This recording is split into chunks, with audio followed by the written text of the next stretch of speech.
Good morning everyone, welcome back to आपकी class coaching centre. तो आज के क्लास में हम जानेंगे अंतर्राष्ट्रीय व्यापार की। अंतर्राष्ट्रीय व्यापार क्या होते हैं। अंतर्राष्ट्रीय व्यापार में हम पिछले क्लास आपके ले चुके हैं, तो इस क्लास में हम समझेंगे कि अंतर्राष्ट्रीय व्यापार के तहत हमको देखना है कि WTO क्या होता है, साफ्टा क्या होता है, आसियान क्या होते हैं। फिर हम क्या पढ़ेंगे कि पत्तन के प्रकार, स्थिति के आधार पर पत्तन के प्रकार के बारे में पढ़ेंगे कि आंतरिक पतन, बाह्य पतन, कैसे पतन होते हैं, पोताश्रय क्या होता है। इन सभी के बारे में इस क्लास में डिटेल से समझेंगे, जो कि आपको अंतर्राष्ट्रीय व्यापार चैप्टर को आपको बहुत ही अच्छे तरीके से समझना है। यदि आप इस चैप्टर को मिस करते हैं, यदि आप इस चैप्टर को स्किप करके चले जाते हैं, तो आपके कहीं ना कहीं 5 से 10 नंबर तक के आपके क्वेश्चन यहीं से आएंगे, और अगर आप नहीं कर पाए तो उतने नंबर आपके काटे भी जा सकते हैं। तो आप मेरे साथ अंत तक बने रहिए ताकि आपको अच्छे तरीके से समझ आए कि व्यापार में क्या क्या हम अच्छे तरीके से देखेंगे उसे। ठीक है, तो अभी हम फिलहाल में तो आपको नोट्स लिखने के जरूरी होंगे, तो फिर आप पहले नोट्स लिख लीजिए कि नोट्स लिखने के बाद ही आपको सब चलेंगे। तो आपको पहले हम नोट्स ही लिखवा दें। तो अंतर्राष्ट्रीय व्यापार के प्रकार द्विपाक्षिक, बहुपाक्षिक, ये तो बता चुके थे पिछले ही क्लास में। अंतर्राष्ट्रीय संगठन ये भी हो चुका था। प्रादेशिक समूह, अंतर्राष्ट्रीय संगठन में क्या WTO हो चुके थे, तब बोलेंगे तो अंतर्राष्ट्रीय व्यापार के महत्वपूर्ण पक्ष में WTO हो चुका था। इस क्लास में हम देखेंगे प्रादेशिक समूह में आसियान के बारे में। आसियान देखेंगे, ओपेक देखेंगे, फिर इनका मुख्यालय सब किस बारे में देखेंगे कि आसियान ओपेक क्या होते हैं, ये आप लिख दीजिए। उसके बाद हम उत्पत्ति ये सब देखेंगे कि कब हुआ था कब नहीं। साप्टा के बारे में देखेंगे, साप्टा क्या होता है। फिर सार्क के बारे में देखेंगे, सार्क क्या होते हैं। फिर मुख्यालय ये लिख लीजिए। अच्छे तरीके से आपको जब हम समझाएंगे तो आपको बहुत ही अच्छे तरीके से समझ में आएंगे। फिर हम देखेंगे कि पत्तन क्या होते हैं, कि पतन को अंतर्राष्ट्रीय व्यापार के प्रवेश द्वार क्यों कहा जाए। पतन के प्रकार हम देखेंगे, स्थिति के आधार पर आंतरिक पतन क्या होते हैं।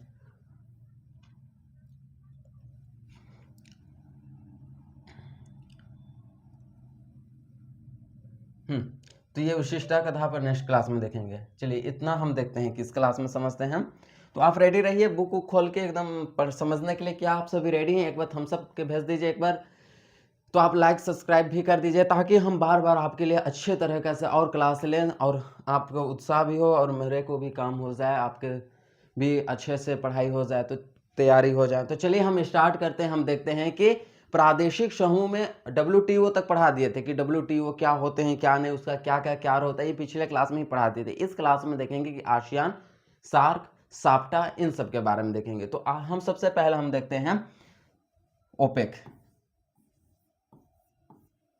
ओपेक, ओपेक क्या होता है, इसका फुल फॉर्म कोई बता सकता है? तो ऑर्गेनाइजेशन पेट्रोलियम एक्सपोर्ट कंट्री।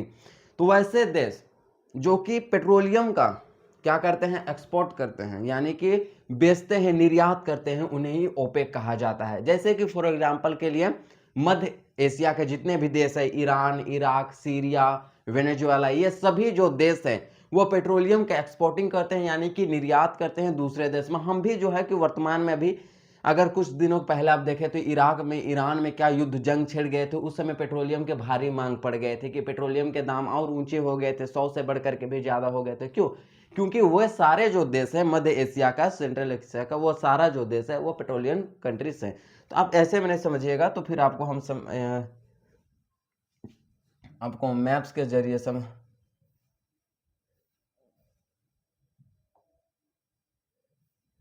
ये इंडिया का मैप है, हाँ।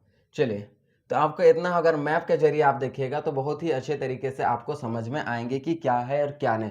तो हम पढ़ रहे थे ओपेक के बारे में। तो ओपेक जो जितने भी कंट्री हैं वो ये वाला देश है, ये मध्य एशिया के जितने भी यहाँ पे देश हैं ये ओपेक कंट्री है। और एक है यहाँ का वेनेजुएला। वेनेजुएला भी एक है, वो क्या है, पेट्रोल का एक्सपोर्टिंग करता है, यानी कि निर्यात करता है। ओपेक का फुल फॉर्म होता है ऑर्गेनाइजेशन पेट्रोलियम एक्सपोर्टिंग कंट्री। इसकी राजधानी या तो इसका मुख्यालय पूछा जाता है वियना। तो ओपेक का मुख्यालय कहाँ है आपको बताना है, वियना ओपेक का मुख्यालय है। ये मुख्य रूप से तेल का निर्यात करते हैं। आप ये सभी चीज को जान सकते हैं कि तेल के निर्यात करने के लिए आपके कौन कौन से कंट्री हो गए।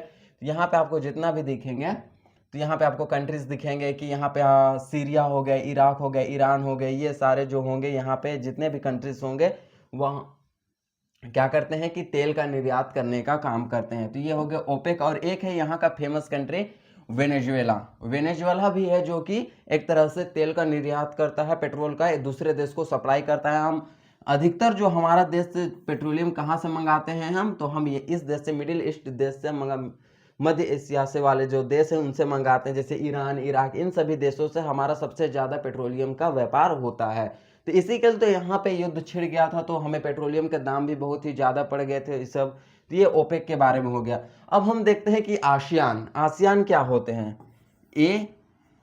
रुकिए, ASEAN, आसियान। तो आसियान क्या होता है, इसका फुल फॉर्म कोई बता सकता है।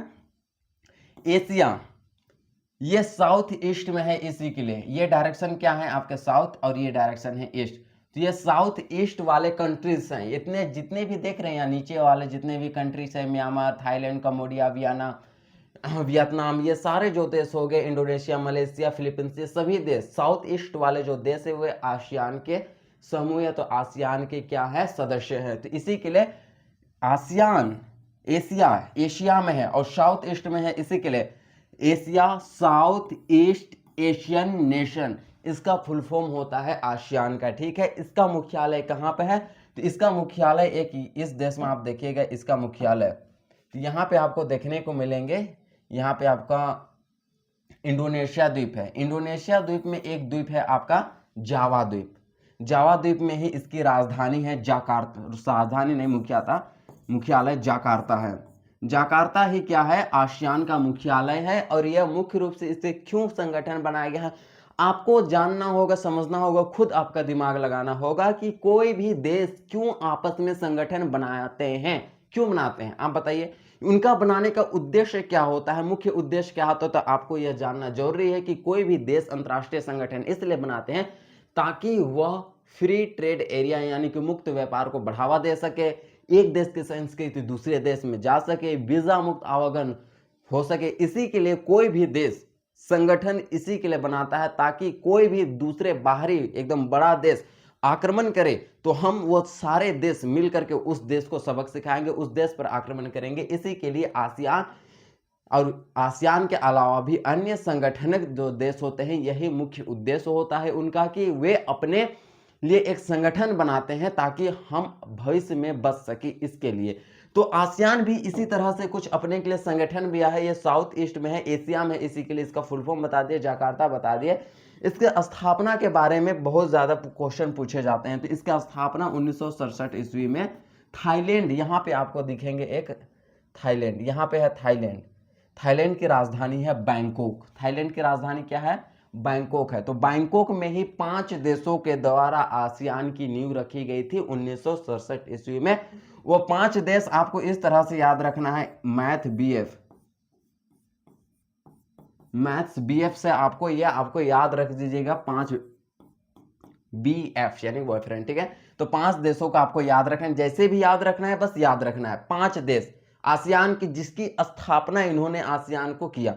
सबसे पहला है आपका मलेशिया, एक है मलेशिया, दूसरा ये एक से कुछ नहीं, दूसरा है आपका थाईलैंड, दूसरा थाईलैंड, ई से इंडोनेशिया, एस से सिंगापुर और एक है फिलीपींस। ये 5 देश हो गए, 1 2 3 4 5, 1 2 3 4 5, ये 5 देश हो गए। और एक है बैंकॉक, 1967 ईस्वी में बैंकॉक में, थाईलैंड की राजधानी है बैंकॉक, किसी के कोक नहीं, बैंकॉक में उन्होंने आसियान की स्थापना किया था। यही थे आपके आसियान और ओपेक। ओपेक से उतने ज्यादा क्वेश्चन नहीं पूछे जाते हैं, बट ये आसियान से क्वेश्चन बहुत ज्यादा पूछा जाता है। कोई भी देश यही चाहता है कि मुक्त व्यापार क्षेत्र को बढ़ावा दे, इसी के लिए बहुत सारे जो देश है, हमारा देश आज फ्री ट्रेड एरिया, यह साउथ एशिया से हमारा देश फ्री ट्रेड एरिया मतलब मुक्त व्यापार से संधि किया हुआ है। आपको जानना होगा कि एक होता है डब्ल्यूटीओ के बारे में बता दिए हैं कि ये क्या कहते हैं कि व्यापार से संबंधित जितने भी नियम कानून बनाने का काम करते हैं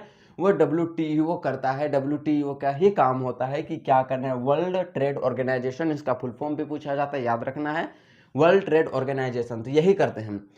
तो क्या कहते हैं कि यह डब्ल्यूटीओ हमारा देश को कहता है कि आप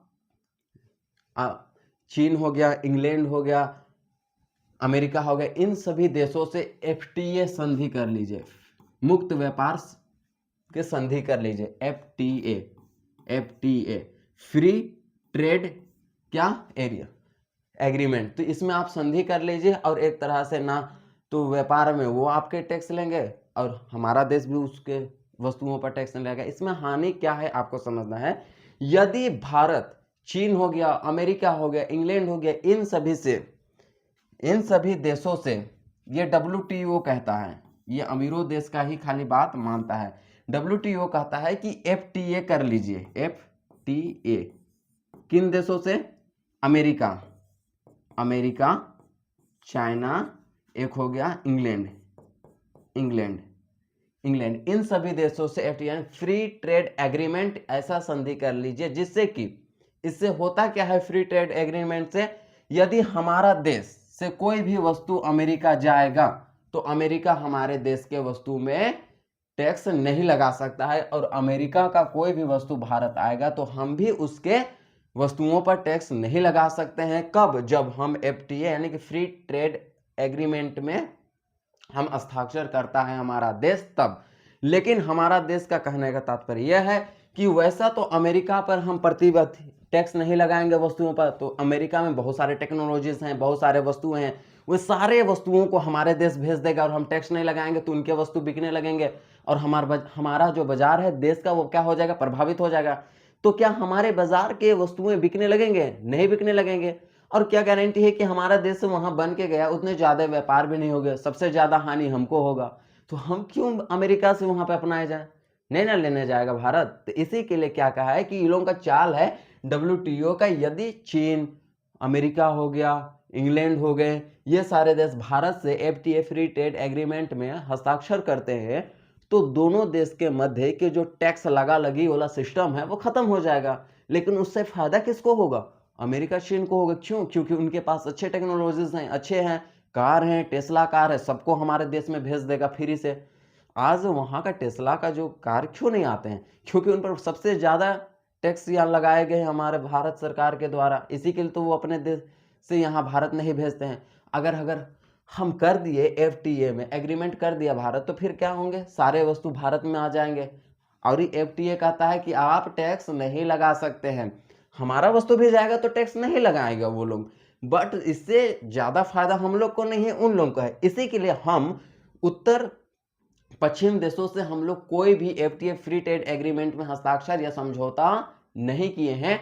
हम लोग ये साउथ ईस्ट कंट्री से किए हैं, जैसे कि आपका हो गया ये भारत साउथ ईस्ट कंट्री से किया है, थाईलैंड, वियतनाम, कंबोडिया, इन सभी देशों से उन्होंने क्या किया है? फ्री ट्रेड एरिया में एग्रीमेंट किया है। कौन सारे देश से? एक तो साउथ ईस्ट देश, यहाँ पे ईस्ट है, ये है साउथ है, साउथ ईस्ट देशों से किया है। इसी के लिए इसका नाम पड़ गया SAPTA, south east free trade agreement, जिसे हम क्या कहते हैं? साप्टा के नाम से जानते हैं। ठीक है, यही होता है आपका साप्टा, और एक होता है ये आपको समझ में आ गया? तो इसी के लिए आपको बहुत ही अच्छे तरीके से समझना है कि साप्टा क्या होते हैं। एक होता है आपका नाफ्टा, NAFTA। नाफ्टा क्या होते हैं? क्यों अमेरिका ने अपने आप, अमेरिका, कनाडा, ये सारे जो देश हैं यहाँ पे, NAFTA north America free trade agreement, ये कौन देश ने अपनाया है? ये तो ये आपके बड़े देश हो गया आपके यहाँ, ये हो गया कनाडा, इधर हो गया आपका, हाँ ये हो गया कनाडा, अमेरिका और मैक्सिको। कनाडा, अमेरिका और मैक्सिको, एक एक दो, और ये तीन देशों ने NAFTA में एग्रीमेंट किए हैं। इसी के लिए इन्हें नाफ्टा कहा जाता है। और हमारा जो देश किया है वह SEFTA में एग्रीमेंट है, यानी कि साउथ एशिया देश से हम एग्रीमेंट किए हैं FTA में, यानी कि समझौता किए हैं, इसलिए हम इसे साप्ता कहते हैं। यही आपका साप्ता संगठन हो गया। तो क्या आपको WTO यही कहता है? तो ये सारे जो होते हैं WTO के नियंत्रण में होते हैं, तो WTO हो गए, ये भी समझ में आ गया आपको। साप्टा भी अच्छे तरीके से समझ आ गए ही होंगे। उसके बाद आसियान के मुख्यालय क्या है ये भी समझ में आ गया होगा। अब आपको जानना है एक सार्क, आसियान में कितने कंट्री आते हैं? टोटल 10 कंट्री आते हैं, 10 कंट्री आते हैं, लेकिन 5 ही ऐसे देश हैं जिन्होंने आसियान की नींव रखी थी। ये आपको जानना अति आवश्यक है। और इसे क्यों जानना आवश्यक है? क्योंकि ये पूछे जाते हैं, कंफ्यूजन क्वेश्चन है। अगर पूछेंगे कि आसियान में टोटल कितने कंट्री हैं, तो आपका आंसर होगा 10, आप 10 मार के आइएगा। लेकिन पूछेंगे कि आसियान को कितने देशों ने मिलकर के स्थापना किया है, तो 5 देशों ने मिलकर के स्थापना किया है, जिनका नाम है, कौन से देश बोलेंगे, तो आपको मैथ्स बीएफ से मैथ्स बीएफ से आपको याद रखना है, ठीक है। ये सारे तो ये आपको पूरे टोटल समझ में आ गया कि आसियान क्या होता है। आसियान से कहीं से भी क्वेश्चन पूछेंगे, आप भूलिएगा नहीं भूलिएगा। अब हम देखते हैं एक सार्क, SAARC, सार्क क्या होता है, इसका फुल फॉर्म क्या होता है, south Asia association for regional cooperation. South Asia association for regional cooperation, इसका क्या होता है, सार्क का फुल फॉर्म होता है। इसकी स्थापना 1985 ईस्वी में किया गया था। कहाँ पे, ढाका में, बांग्लादेश की राजधानी ढाका में इसकी स्थापना किया गया था। किसका, सार्क का। ये होते हैं सार्क में टोटल कितने कंट्रीज आते हैं, टोटल 8 कंट्रीज आते हैं, इसको भी याद रखना है। तो 8 कंट्रीज हम देखते हैं, यहाँ पे मालदीव है 1, श्रीलंका है 2, भारत है 3, तो आपको यहाँ पे मार्क करते हैं 1 मालदीव, 2 श्रीलंका, 3 भारत, 4 में पाकिस्तान, 5 में अफगानिस्तान, 6 में आपका हो गया नेपाल, 7 में आपका हो गया भूटान और 8 में आपका हो गया बांग्लादेश। तो ये सारे जो देश होते हैं वो सार्क कंट्रीज गिनाए जाते हैं और सार्क कंट्री के नाम से इन्हें जाना जाता है। इसका मुख्यालय नेपाल की राजधानी काठमांडू में है। नेपाल के काठमांडू में सार्क का मुख्यालय है। आपको इतना याद रखना है। ये सारे जो देश हैं इसका भी मुख्य उद्देश्य है कि अच्छे तरीके से मुक्त व्यापार क्षेत्रों को बढ़ावा देना है, कि आपस में संस्कृतियों को बढ़ावा देना है, कोई भी युद्ध लड़े उस टाइम एक दूसरे से समझौता करना है। ये सारे करवाने के लिए ही सार्क की स्थापना किया गया था। तो आपको एक तरह से क्या क्या समझ आ गया, आपको नाफ्टा भी आपको पता है, नाफ्टा क्या कहते हैं, FTA नाफ्टा पता हो गया, आपको साप्टा पता होगा, SEFTA साप्टा क्या होता है वो भी बता दिए। आपको ओपेक के बारे में बता दिए कि ओपेक क्या है, WTO क्या है, WTO व्यापार से संबंधित नियम कानून बनाते हैं। आसियान के बारे में ये भी बता दें। और एक है सार्क, सार्क। तो इसमें सबसे ज्यादा इंपॉर्टेंट आपका क्या है, सार्क है, आसियान है, WTO है और ये है आपका ओपेक। साप्टा ये सारे से उतने इंपॉर्टेंट नहीं है, नाफ्टा हो गया, साप्टा हो गया, ओपेक इतने इंपॉर्टेंट नहीं है। इसकी राजधानी, ओपेक की राजधानी मुख्यालय वियना है। ऑस्ट्रिच एक देश है, उसी के देश में एक है बड़ा शहर वियना, उसी में इसका मुख्यालय है ओपेक का। तो ये आपको याद रखना है। ये सारे भी आपको एकदम डिटेल से समझना है कि क्या होते हैं क्या नहीं, ठीक है। तो ये होते हैं, आपके समझ आ गया इतना। अब आपको यदि याद रखना है तो हम स्थिति के आधार पर हम पत्तन के बारे में देखेंगे कि स्थिति के आधार पर पत्तन क्या होते हैं। पत्तन क्या होते हैं, तो पत्तन के बारे में, पत्तन को अंतरराष्ट्रीय व्यापार का प्रवेश द्वार माना जाता है। आपका टॉपिक क्या है, टॉपिक लिख लीजिए अंतरराष्ट्रीय।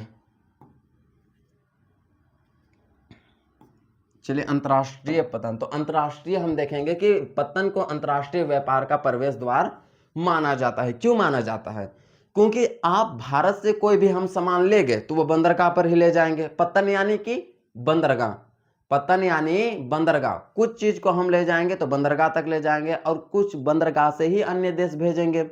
फॉर एग्जाम्पल के लिए हम पूरे भारत देश से कोई भी वस्तु लाएं, यहाँ पे मान के चलिए चेन्नई बंदरगाह है, यहाँ से लाए चेन्नई बंदरगाह या तो यहाँ से लाए मुंबई बंदरगाह। फॉर एग्जाम्पल के लिए आप देख लीजिए, यहाँ से आए हमारे, जैसे कि मध्य प्रदेश से कोई सामान को लेकर के आए मुंबई या नवा सिवा बंदरगाह। अब नवा सिवा बंदरगाह से यदि हमें कोई दूसरे देश भेजना है तो हम बंदरगाहों के माध्यम से, यहाँ जहाज के माध्यम से भेजेंगे। दूसरे देश से कोई वस्तु लाना है तो हम क्या करेंगे कि यहीं पर ला करके बंदरगाहों पर ही उतराएंगे। तो कहीं पे भी हमें वस्तु को दूसरे देश में एक्सपोर्ट करना है, निर्यात करना है, तो सबसे पहले हम बंदरगाह तक वस्तु को लेकर के जाते हैं, फिर हम वहां से दूसरे देश भेजते हैं। दूसरे देश से भी कोई वस्तु आएंगे तो बंदरगाह तक आएंगे और बंदरगाह से ही हमारे देश के चारों भागों में विभाजित कर दें, बांट दिए जाएंगे। तो इसी के लिए पतन यानी बंदरगाहों को अंतरराष्ट्रीय व्यापार का प्रवेश द्वार माना जाता है। और एक होता है पोताश्रय। क्या होते हैं, पोताश्रय। पोताश्रय, ये पोताश्रय क्या होता है, तो पोताश्रय मुख्य रूप से ये भी जहाज के रुकने का सराय घर होता है कि कभी भी जहाज को पेट्रोलियम, उसका मतलब ईंधन खत्म हो गया या फ्यूल खत्म हो गया या तो उसके टूट फूट खराबी हो गई, कोई पुर्जा बिगड़ गया, तो उसे मेंटेनेंस करवाने के लिए जहाज कहाँ पे जाकर के रुकती है, पोताश्रय में जाकर रुकती है। ये भी बंदरगाह के जैसा ही होते हैं, लेकिन पोताश्रय में क्या किए जाते हैं, टूट फूट मेंटेनेंस ये सारे किए जाते हैं, फ्यूल ईंधन ये सब भरे जाते हैं, और बंदरगाहों में बहुत सारे बड़े बड़े कंटेनर और सामान उतारे जाते हैं। ये दोनों में बस इतने ही सा अंतर थोड़ा सा देखने को मिलता है, थोड़ा सा, ज्यादा डिफरेंट नहीं है, क्योंकि दोनों के दोनों सेम ही माने जाते हैं, लेकिन उतना भी सेम नहीं। समझ में आ गया? तो ये हो गया आपके अंतरराष्ट्रीय व्यापार को प्रवेश द्वार माना जाता है। पत्तन को ही अंतरराष्ट्रीय व्यापार का प्रवेश द्वार क्यों माना जाता है, ये आपको समझ में आ गया। अब हम देखते हैं कि स्थिति के आधार पर बंदरगाह, स्थिति के आधार पर, जैसे कि आपको स्थिति के आधार पर आपको देखने होंगे तो दो बंदरगाह होते हैं, एक होता है आंतरिक बंदरगाह, आपका टॉपिक होगा, ठीक है, आंतरिक, और एक होगा बाह्य, बाह्य बंदरगाह। तो स्थिति के आधार पर दो भागों में बांटा जाता है बंदरगाह को, एक होता है आंतरिक बंदरगाह, एक बाहरी बंदरगाह। आंतरिक बंदरगाह कैसे बंदरगाह होते हैं, वैसे बंदरगाह जो समुद्र के तट के किनारे नहीं बनाए जाते हैं। ये आंतरिक बंदरगाह है, वो समुद्र के तट के किनारे नहीं बनाए जाते हैं, बल्कि वह नदी या नहर से जुड़े होते हैं, नदी या नहर के किनारे बनाए जाते हैं। फॉर एग्जाम्पल के लिए आपको अगर देखना होगा तो यहाँ पे आप कोलकाता देख लीजिए, वेस्ट बंगाल का है, ये देखिए कोलकाता, वेस्ट बंगाल, पश्चिम बंगाल है। कोलकाता में एक बंदरगाह है जो कि नदी में बनाया गया है, कोलकाता बंदरगाह, हल्दिया बंदरगाह, कहाँ पे बनाए गए, ये नदी बंदरगाह है, तो नदी में बनाए गए हैं। तो वैसे बंदरगाह जो कि वास्तविक बंदरगाह से दूर होते हैं, काफी अंदर होते हैं, अंदर बनाए जाते हैं, भीतरी भागों में बनाया जाता है, ना कि उसे तटीय प्रदेशों में इन्हें बनाया जाता है।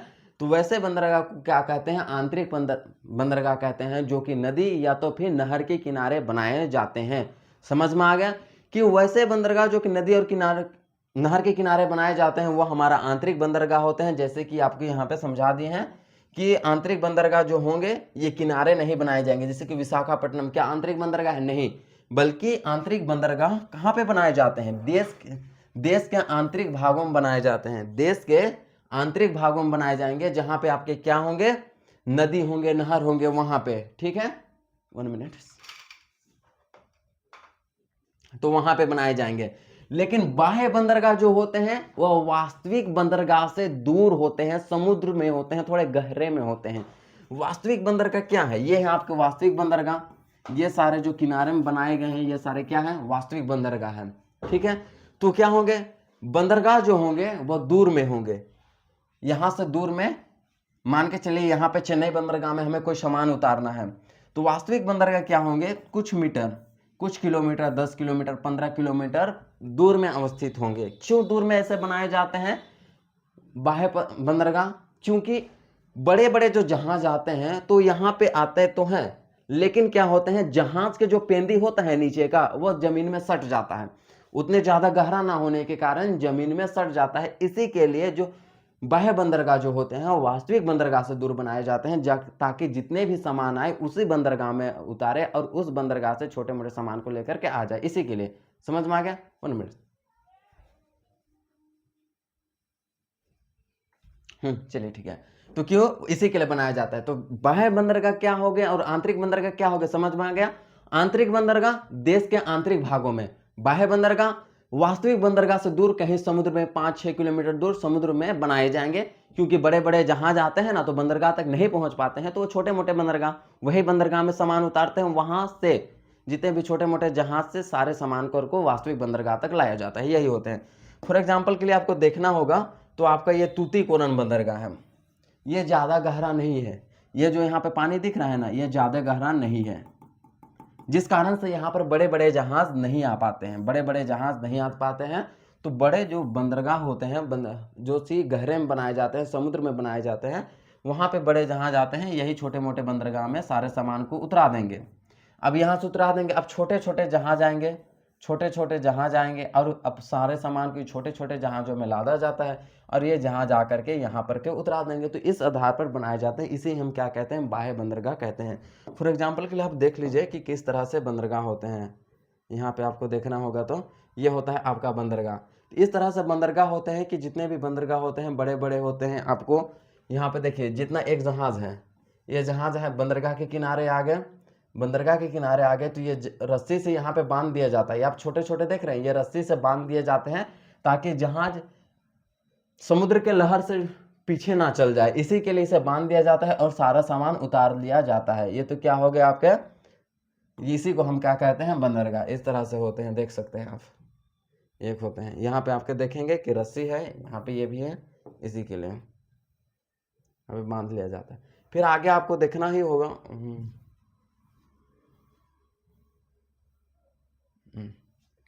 आगे आपको देखना होगा, ये देखिए ये सारे बंदरगाह होते हैं। ये आपको बड़े से रस्सी दिख ही रहे होंगे, इतने बड़े जो रस्सी हैं वो बांधे रहते हैं।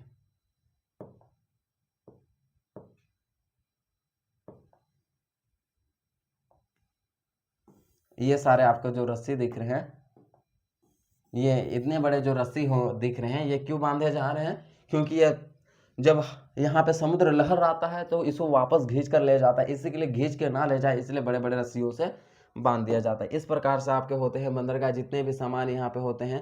तो ये सारे आंतरिक बंदरगाह हैं, बाह्य बंदरगाह नहीं है, ये आंतरिक बंदरगाह हैं। और बाह्य बंदरगाहों में से इस तरह से अगर यहाँ पे बाह्य बंदरगाह में जहाज नहीं आ पाएंगे, आंतरिक जो छोटे कम गहरा होते हैं, तो बड़े बड़े जहाज ये समुद्र में उतारे जाते, समुद्र के पास ही रहते हैं, जो कि बाह्य बंदरगाह होते हैं, वहां से सामान यहाँ लाया जाता है। और एक हो गया आपका ये लास्ट जो है वो पोताश्रय है।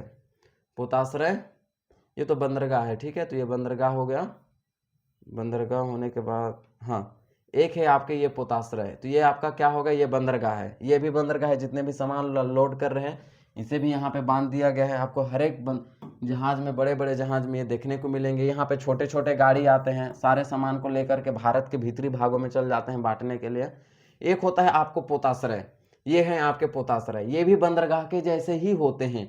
यहाँ पे जितने बड़े बड़े आप जहाज देख रहे हैं, सारा जहाज का जमवाड़ा पोताश्रय में होता है। मेंटेनेंस करने उड़ने टूट फूट ना हो, इसके लिए जितने भी जहाज जो होते हैं वो बंदरगाहों पर ही बनाया जाता है। जैसे कि आप देख सकते हैं कि बड़े बड़े जहाज, ये सारे छोटे जहाज हैं, वो बंदरगाहों पर आकर के रुके हुए हैं। तो यही थे आपके चैप्टर अंतर्राष्ट्रीय व्यापार। अंतर्राष्ट्रीय व्यापार में काफी हद तक कंप्लीट हो चुके हैं, केवल और एक क्लास ले लेंगे आपका, तो अंतर्राष्ट्रीय व्यापार चैप्टर आपका ज्योग्राफी का 8 चैप्टर चल रहे हैं। तो ज्योग्राफी में 8 चैप्टर चल रहे हैं, ये खत्म हो जाएगा। इसके बाद और मास्ट एक क्लास है, एक क्लास लेंगे, वो होंगे आपके स्थिति के आधार पर बंदरगाह बता दिए। अब और अगला क्लास में हम दूसरे बंदरगाह के बारे में बताएंगे, उसके बाद पूरा कंप्लीट हो जाएगा। आपको आंतरिक बंदरगाह, बाह्य बंदरगाह क्या होता है समझ आ गया। बंदरगाह को ही क्यों अंतर्राष्ट्रीय व्यापार का प्रवेश द्वार कहा जाता है ये भी समझ में आ गया, क्योंकि सारे सामान वहीं पे उतारे जाते हैं। साप्टा नाप्टा जितने भी है सारे समझ में आ गए, क्योंकि आपको वो भूलना नहीं, ये वेरी वेरी इंपॉर्टेंट टॉपिक था। और इसे अगर आप कर लेते हैं तो हार्डली 5 से 6 नंबर इस चैप्टर से क्वेश्चन पूछे जाते हैं। कि आसियान, सार्क हो गए, ओपेक हो गए, ये सारे WTO हो गए, वो वर्ल्ड ट्रेड ऑर्गेनाइजेशन, ये सभी से क्वेश्चन पूछे जाते हैं। तो नेक्स्ट क्लास में हम फिर मिलते हैं। इस क्लास के लिए धन्यवाद।